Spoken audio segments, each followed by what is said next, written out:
Hi, and welcome to One Life Matters, the podcast that reminds you that your life is worth living with purpose, joy, and authenticity.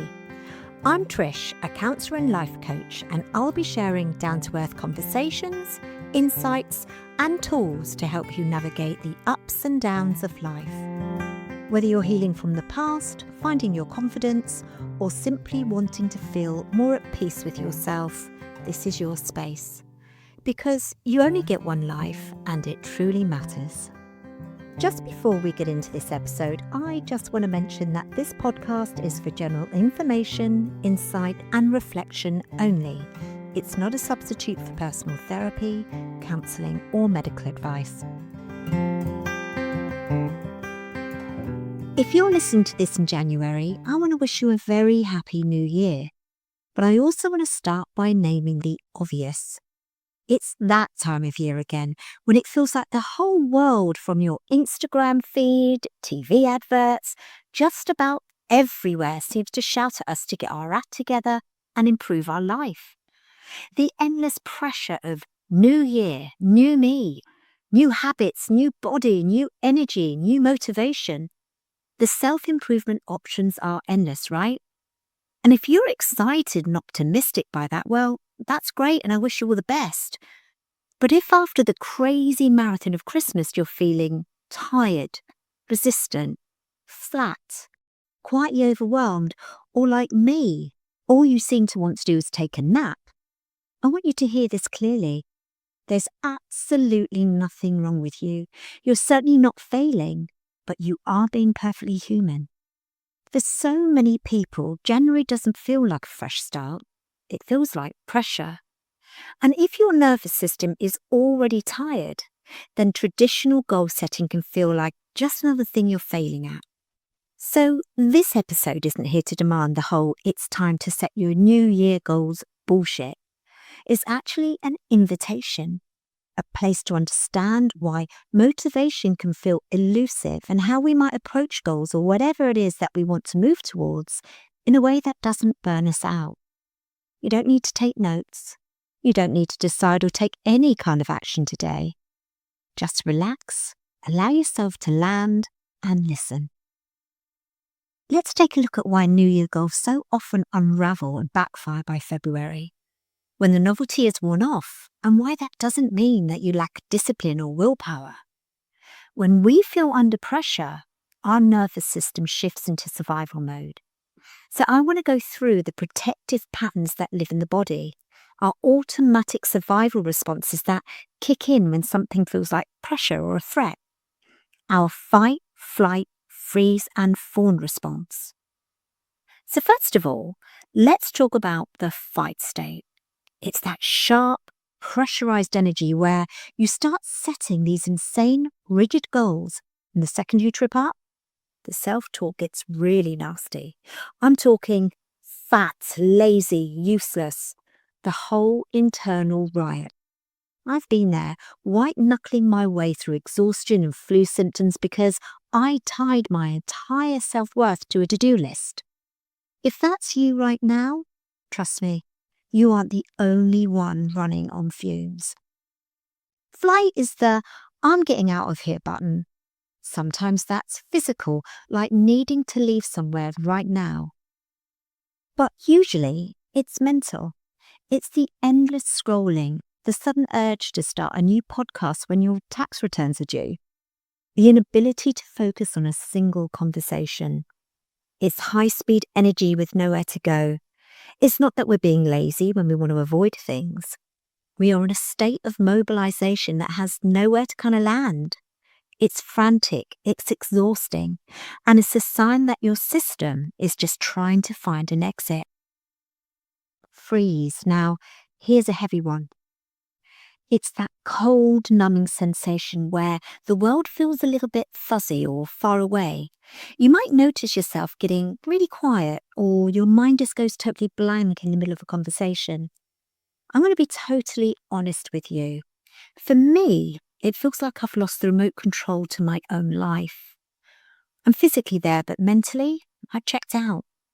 We often beat ourselves up for wasting time in this state. But your body isn't wasting time. It's bloody overwhelmed. And it's trying to keep you safe by making you invisible. It's a survival strategy, not a productivity fail. Last but not least is the fawn response.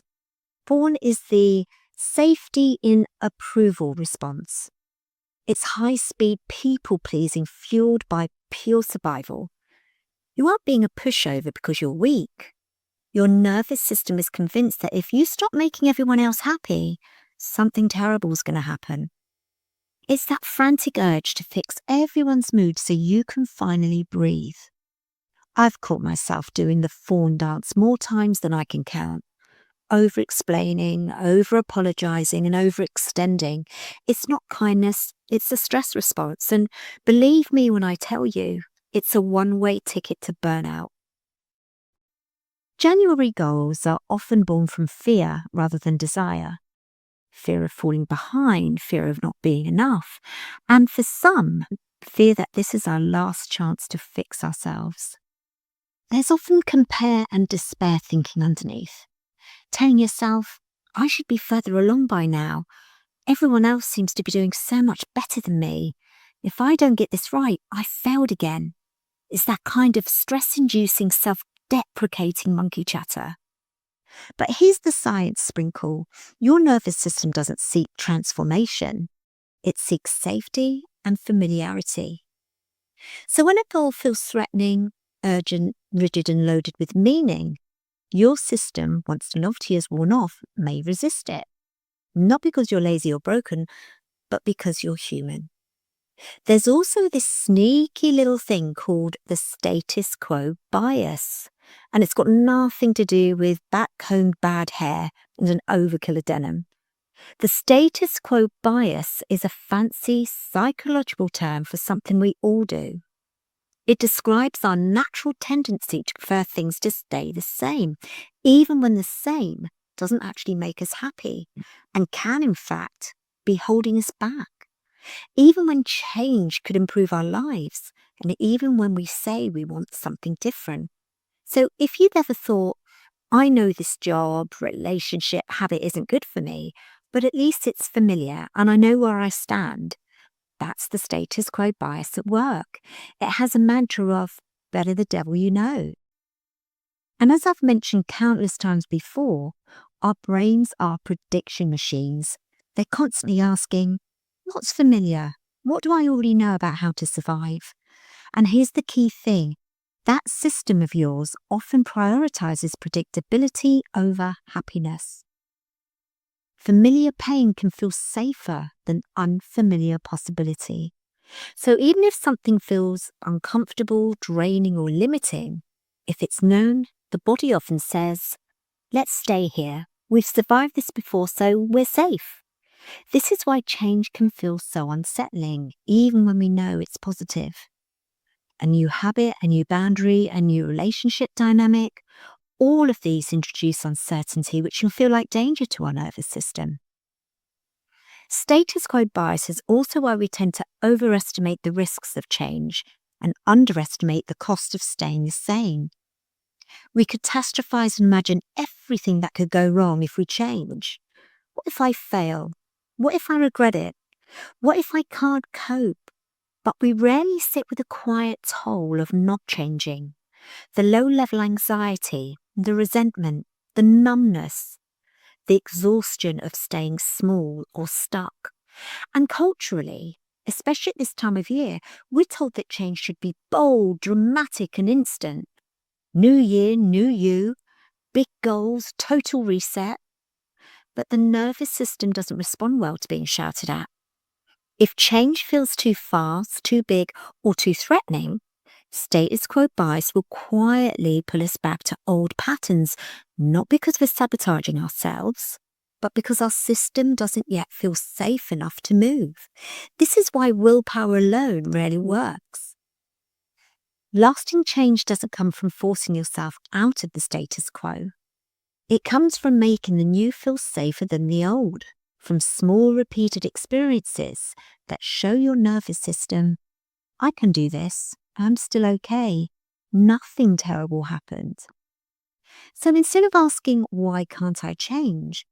Maybe a much kinder question would be, what do I need in order to feel safe enough to change? Because when safety increases, flexibility increases. And when flexibility increases, change becomes possible, not as a dramatic leap, but as a series of small, manageable steps away from what's familiar and towards what's supportive. So if you notice yourself clinging to the status quo, even when you want more, please know it's perfectly normal. Your system is doing exactly what it's learnt to do. And with patience, compassion, and regulation, it can learn something new. And this is where I want to introduce a really important distinction, one that often creates a big light bulb moment with clients. And that's the difference between what I refer to as trauma-led goals and core-led goals. Trauma-led goals usually come from fear, shame, or proving. They sound like, I must earn more, I need to lose weight, I have to improve myself this year. And while in themselves there's nothing wrong with these goals, it's where they originate from that might need recognizing. Like I said, they often come from a place of panic, shame, urgency, and also from the past. That all or nothing mindset, as if the worth of your whole existence depended on achieving these goals, and like there's a stopwatch running in the background. Core-led goals feel different. They come from values, meaning, and desire. They feel steadier, more authentic, less frantic, more like a direction than a demand. Here's a way to sense the difference. Take a minute to think about those goals. If they feel like they're chasing you with a whip, I want you to pause. That's usually a sign that they didn't grow out with kindness or a genuine desire to flourish. They likely grew out of a pressure, a judgment, or a hunger for approval. Real growth doesn't need to hurt to count. If your goals feel like punishment, then they're probably not yours. They're just something you think you should do to be enough. And you don't need to decide which is which today, but just notice how goals feel in your body. Instead of asking, what should I achieve this year? I want to invite a different set of questions, which I've also encouraged my clients to ask themselves. How do I want to feel this year? What would safety and calm look like? What would enough feel like? Maybe not forever, but just for now. We don't change by force. We change through consistency, persistency, and repetition. Small steps which invite safety and helps to rewire the brain quicker than acts of urgency, fear, and punishment. We need to aim for regulation first, because with regulation comes safety, and with safety comes change. It's about choosing a more gentle, effective kind of structure that works from the inside. One way to do this is through small weekly anchors rather than big promises. Just one or a couple of things that support your life rather than overwhelm it. I'm not asking you to overhaul your life today. I'm just suggesting one tiny, quiet action that doesn't have a stopwatch or a whip attached to it. For instance, if the morning feels like a race you're already losing, try this. Don't check your phone for just the first 10 minutes after you wake up. Don't look at the news, don't check your emails, don't look at the shouting on social media. Just sit with your coffee or look out the window. It's not about being productive, it's about giving your brain a 10-minute head start before the rest of the world is allowed to have an opinion on your day. And whether you're a business owner, a freelancer, stay-at-home mum, whatever, you probably have a to-do list the size of Mount Everest. So if this is you, try flipping the script. In the evening, grab a scrap of paper and write down 3 things, no matter how small, that you actually finished that day. Even if it was replied to that one tricky email, or I don't know, folded the laundry, went for a 10-minute walk. Because we spend so much time looking at the gap of what's left to do that we forget to acknowledge the ground we've already covered. the small wins. If you're feeling a bit flat or isolated, send one text to someone you actually like, a friend, a former colleague, or a mentor, and just say, "Hi, hope you're having a good week." It takes 30 seconds, requires no strategy, and the warm response you hopefully get back is a sudden injection of genuine connection and energy that no self-improvement hack can match. And when no matter what you do, nothing seems to make you feel better, for goodness sake, just allow a bit of humanness. Such as grief, such as illness, such as hormones, life itself. And remember, consistency doesn't mean intensity. Sometimes consistency looks like just showing up in a way that's calm and manageable. Sometimes it looks like resting when you need to and having that inner trust that you'll return to whatever you need to. And I want to speak directly now to the part of you that feels behind, the part that's tried before and believes it's failed, the part that secretly dreads January. You know, you are allowed to move slowly. You are allowed to change your mind. And you are allowed to set fewer goals or none at all. There's no moral virtue in exhaustion. You don't have to earn your rest, and you certainly don't need to prove your worth through productivity. These are just bullshit conditions imposed on you that taught you how to earn acceptance, safety, and love. And as we're coming to the end of this episode, I want to ask you a question which you don't have to answer right now, but just to sit with. What would it look like to build a life that feels safe enough to grow and find your true self and potential? You might want to write about that in a journal. You might want to come back to it weeks from now. You might simply let it land quietly. So take good care of your nervous system. It's been carrying you for such a long time. And I want to leave you with the words of Mark Nepo from his beautiful book, The Book of Awakening. Growth is not about becoming more. It's about uncovering what's already there. Thank you for joining me on One Life Matters. If today's episode spoke to you, I'd love you to subscribe and maybe share it with someone who might need it too. And remember, you only get one life, so make it one that truly matters. Until next time, take care of yourself.